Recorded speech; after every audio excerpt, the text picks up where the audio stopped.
अरे आशिष, कधी आला? लय वेळ आलो मी. मी काय म्हणतो दादा, माझ्या जरा 2-4 वर्षात रिटायरमेंट आहे. गावात एखादं घर पाहिजे होतं.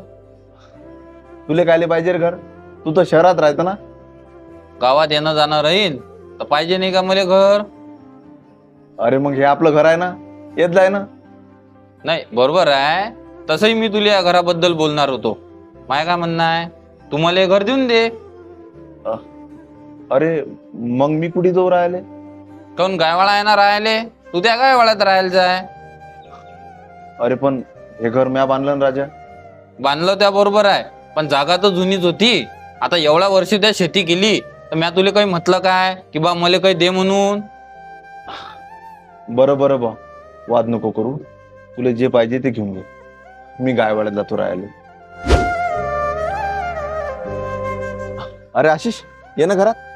नाही नाही, आणि ते यंदा वलताच वावर पेरतो म्हटलं मी. अरे पण तू तर शहरात राहतो ना. हा, तिथून कसं का करशील वावर? करतो मी ते बरोबर. अरे राजा, सगळं शेतीच्या भरोशावर आहे रे माया. तुला घर पाहिजे होतं तर दिलं ना म्या.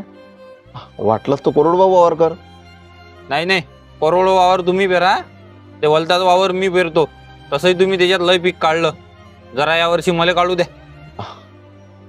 काही नाही होत रे शेतीच्या भरोशावर. तुला वाटते तसं फार काही पिकत नाही, पण पाय बापा, तुला वाटते तर तू घेऊन घे. अरे तुया भावाले घर मागतलं घर दिलं, वावर मागतलं वावरही दिलं. शेती करून तू तुया मायबापाले सांभाळून राहिला राजा. एवढ्या कष्टानं तुया उभं केलं आणि सहजासहजी तुया भावाला देऊन दिलं. ईदभर जागेसाठी एकमेकाचे जीव जातात. मागतलं, देऊन दिलं. डोळ्यासमोर तर दिशीन.